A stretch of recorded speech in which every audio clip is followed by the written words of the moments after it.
Good morning, friends. So, today we have a very important topic, that is what is next after class 10th.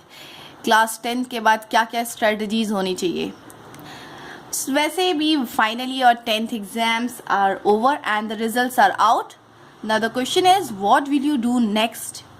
It is very good that you are thinking about the long-term goal, that what to do next. So friends, I definitely know this question will pop up from time to time कि अब क्या करना है, class 10th में कौन सा subject लेना है, आगे क्या सेट करना है. And anyway, you have a good 2-3 months till you start off with the next phase of your life. कहते हैं हर स्टूडेंट के पास एक unique set of strength, skill, weakness होती है. यार आप में भी कोई ना कोई बात होगी. और सबसे इम्पॉर्टेंट बात है कि कोई भी एग्ज़ाम्स निकालना हो या कोई सब्जेक्ट चूज़ करना हो, लाइफ के डिसीजंस लेना हो, तो आपको अपनी स्ट्रेंथ के अकॉर्डिंग लेना चाहिए. बेसिकली आपकी स्ट्रेंथ में 5 बातें आती हैं. पहला आपकी पर्सनैलिटी. मैं पर्सनैलिटी दिखने की बात नहीं कर रही हूँ. Of course your thought, positive attitude. Third आपका सेकेंड आपका इंटरेस्ट एरिया, किस पे आपका टैलेंट है. एंड थर्ड इज स्किल, आपकी स्किल, उसकी वैल्यू. एंड 5 उसकी मार्केट डिमांड क्या है. तो बेसिकली फ्रेंड्स, ज़रूरी नहीं है कि हम लंबे समय पुस्तक के सामने बैठ के अपने आप को ये प्रूफ करें कि नहीं यार मैं तो पुस्तक की कीड़ा हूँ. It doesn't matter at all. Study smart instead of prolonging the hour you sit in front of the books, वो ज़्यादा ज़रूरी है. तो फ्रेंड्स, आज हम बहुत ही इंपॉर्टेंट टॉपिक पे बात करने वाले हैं, what is next after class 10th. इस वीडियो में आप ये देख पाएंगे कि क्लास 10th के बाद आप साइमल्टेनियसली और भी ऐसे सर्टिफिकेशन और कोर्सेज, इंडस्ट्रियल ट्रेनिंग कोर्सेज कैसे ले सकते हैं. साथ ही साथ अगर आप जेईई एडवांस वगैरह की प्रिपरेशन भी कर रहे हैं तो उसके लिए हमें बेस्ट एस्पेक्ट्स क्या ध्यान रखना चाहिए. तो एक बहुत पुरानी कहावत है, दैट पुरानी नहीं लेकिन आपने भी बहुत कॉमनली सुनी होगी, सक्सेस के पीछे मत भागो, एक्सीलेंस के पीछे भागो, सक्सेस झक मार के तुम्हारे पास आएगी. राइट. तो हमने ये सभी ने सुना है, आई नो. सो बेसिकली आज हमें ये देखना है कि क्लास 10th के बाद हमें कौन कौन सा सब्जेक्ट ऑप्ट करना चाहिए. बेसिकली आपके पास 4 सब्जेक्ट्स होते हैं.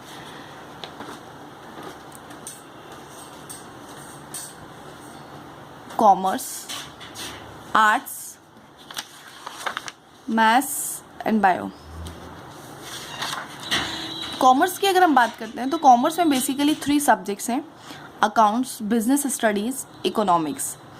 बिजनेस स्टडी में बीबीएम, सीएस, आईसीएडब्ल्यू आप कर सकते हो. बीबीए काफ़ी इंटरेस्टिंग होता है, इसमें बहुत सारे कोर्सेज होते हैं like digital marketing, retail management, financial service, market.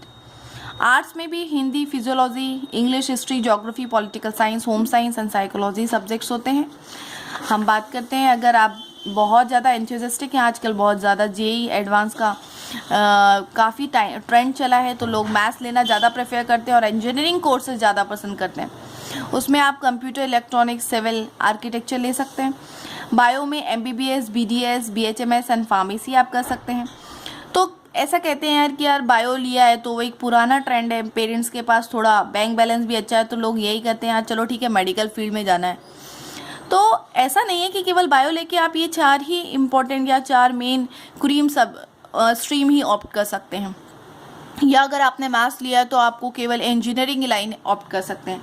ऐसा नहीं है, मैंने आपको पहले ही बताया, आपका स्ट्रेंथ और एरिया ऑफ इंटरेस्ट मैच करना चाहिए आपकी स्किल्स के साथ, ये इम्पॉर्टेंट है. तो बेसिकली अगर हम देखें तो क्लास 10th के बाद आप चाहें तो साथ ही साथ अपने शॉर्ट टर्म कोर्सेज लाइक आप कुछ ऐसे जो कहते हैं ना थोड़ा सा पॉकेट निकालू टाइप की बात, कि पॉकेट का खर्च निकालने वाली बात, वो आप कर सकते हैं. लाइक इंजीनियरिंग डिप्लोमा हुआ, आईआईटी हुआ, डिफेंस अकेडमी हुआ, पुलिस कांस्टेबल, आर्मी नेवी हुआ.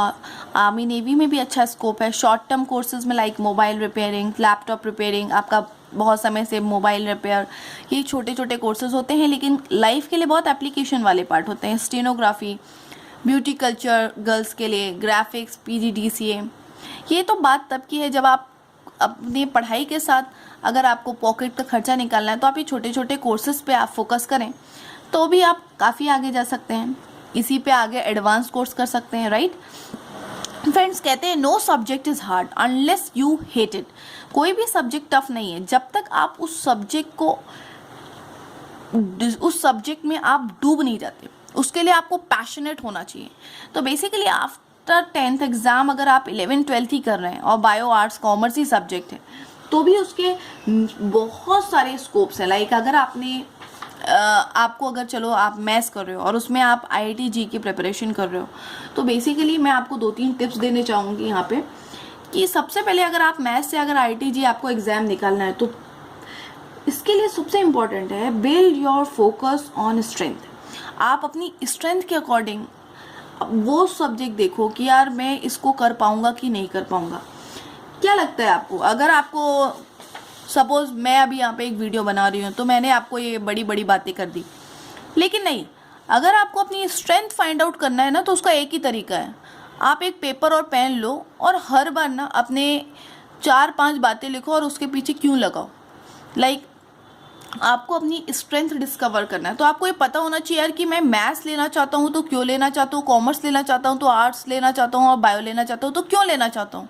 क्या रियली मेरा इंटरेस्ट एरिया है कि ये सब मैं आप बाहर के सराउंडिंग के लोगों के कहने पे ही मैं सिर्फ अपनी बात पे फोकस कर रहा हूँ, ऐसा नहीं है। आपको पीछे क्यों लगा के अपनी स्ट्रेंथ एनालाइज करना है। तो उसके लिए एक छोटी सी बात है, जैसे देखो सपोज आपने स्ट्रेंथ अगर डिस्कवर करना है तो एक पेपर पेन लो और उसमें एक क्वेश्चन पूछो, do you like being around a computer. Computer में अगर आपको रियली बैठना लंबे समय तक पसंद है, आप कंप्यूटर को एंजॉय कर रहे हो, आप थकते नहीं हो, लॉन्ग टाइम स्पेंड कर सकते हो, दैट मीन्स आप कोई भी कंप्यूटर का फील्ड अगर ऑप्ट करोगे तो आप you definitely will enjoy. And अगर आपको कुछ ऐसा एरिया है कि like do you like researching and learning new things, knowing how the life work.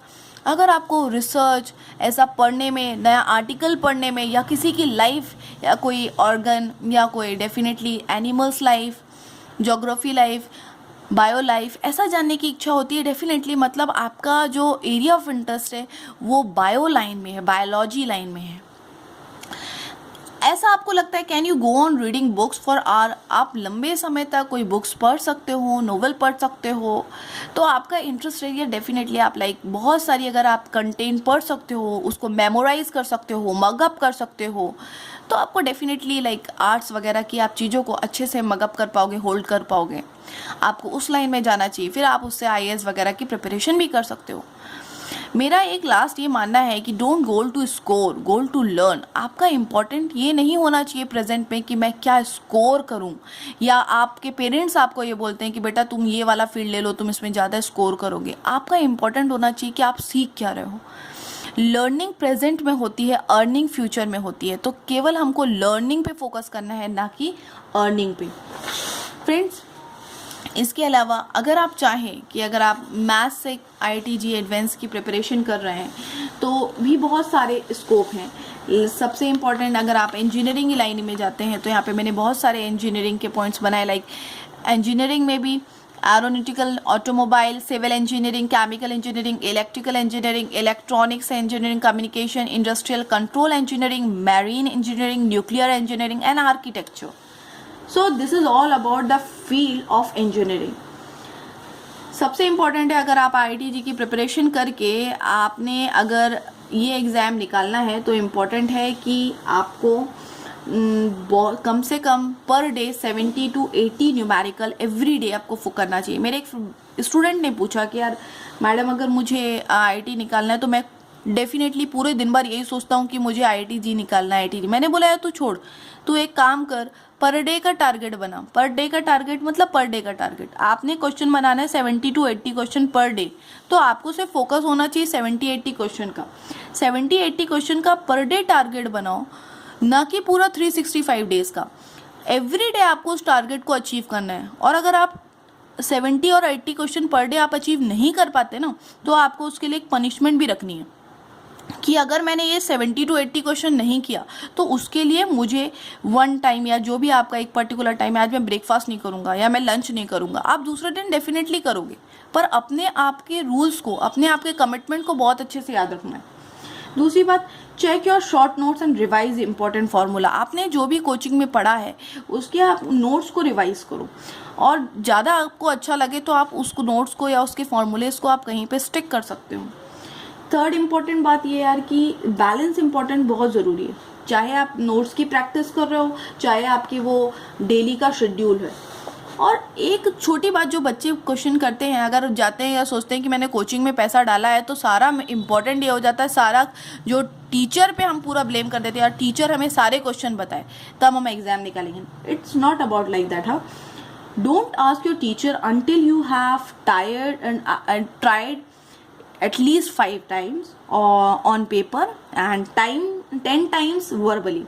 कम से कम 5 बार प्रैक्टिस करके देखो उन क्वेश्चंस पे कि आप कर पा रहे हो कि नहीं। एक बार में एक सिटिंग में कोई क्वेश्चन नहीं होता यार, आप उसको बार बार करो, बार बार उसके कंसेप्ट पकड़ो, आप डेफिनेटली क्वेश्चन को पकड़ पाओगे।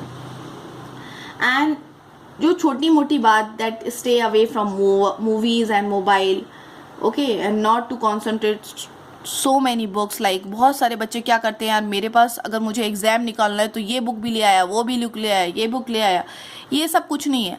आप अगर 3 बुक्स को भी टारगेट बना रहे हो तो उस 3 बुक का कंटेंट आपके पास सॉलिड होना चाहिए। लाइक अगर आप फिजिक्स बना रहे हो तो फिजिक्स की एस सी वर्मा चलेगी, फिजिक्स में सबसे अच्छी एस सी वर्मा है। केमिस्ट्री के लिए एनसीईआरटी है, फिजिक्स के लिए एस सी वर्मा, और केमिस्ट्री के लिए एनसीईआरटी आप चलेगी, और मैथ्स के लिए आर डी शर्मा। अगर आप चाहें तो ये बुक्स IIT-JEE प्रिपरेशन के लिए बेसिक के 3 फंडे वाली बुक तो आप ले ही लो।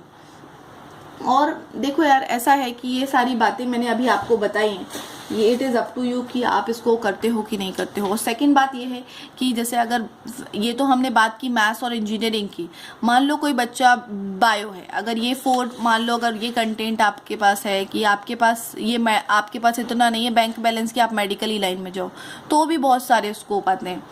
अगर आपने BSc करोगे, BSc से अगर आप करते हो तो भी आपके पास इतनी मल्टीपल स्पेक्ट्रम है।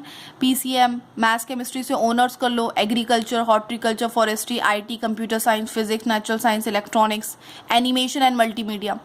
डिपेंड्स योर टैलेंट और स्ट्रेंथ, आपकी मैच करना चाहिए उस पर्टिकुलर एरिया पे। एक बहुत पुराना थॉट था that it is easier to figure out where you are going when you know why you are going there।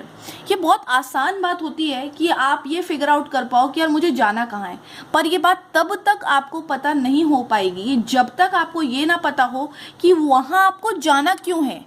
हमें फोकस ये करना है कि यार हम अगर वो पर्टिकुलर सब्जेक्ट ले रहे हैं तो हम क्यों ले रहे हैं, उसके पीछे वजह क्या है। एक स्ट्रॉन्ग वजह होना चाहिए कि यार हमने 10th के बाद ये सब्जेक्ट लिया तो उसके बाद मुझे क्या करना है। ऐसा नहीं कि मैं उसके बाद वहाँ देखूँगा कि क्या करूँगा, फिर वो बाद में। अगर आपका एरिया ऑफ इंटरेस्ट कंप्यूटर पे है तो एक क्वेश्चन लगाओ, उस कंप्यूटर पे स्टिक रहो। डजेंट मैटर कि गवर्नमेंट जॉब ही सब कुछ होती है, आपका स्ट्रेंथ, पैशन सब कुछ होता है, उस पर फोकस करना है। तो लास्ट होपली ये वीडियो आपके लिए काफ़ी फ्रूटफुल हुई होगी और आपको काफ़ी कुछ समझ में आया होगा। जॉब, ड्रीम्स, अपॉर्चुनिटी, एम्प्लॉयमेंट, ये सभी को चाहिए, सारे एस्पायरेंट्स को चाहिए, लेकिन आपका इम्पॉर्टेंट एम होना चाहिए कि आप उस पर अपने आप को फोकस कैसे करो और आप कौन सा सब्जेक्ट ऑप्ट करके आप आगे लेते हो, right. So this is all about the what is next after class 10th। और हम ये भी बोल सकते हैं कि क्लास 12 के बाद अगर आप आगे अपने लिए बेटर अपॉर्चुनिटीज़ लेते हो तो उसके बाद भी आप क्या क्या करोगे, ये वीडियो में ये सब कवर होता है। Thank you friends, this is Smriti Dubey and last like and subscribe my video. अगर आपको पसंद आई हो तो इस पर आप कमेंट भी करें और डेफिनेटली मुझे सजेस्ट करें कि मैं नेक्स्ट वीडियो किस पर्टिकुलर टॉपिक पे बनाऊं। Thank you.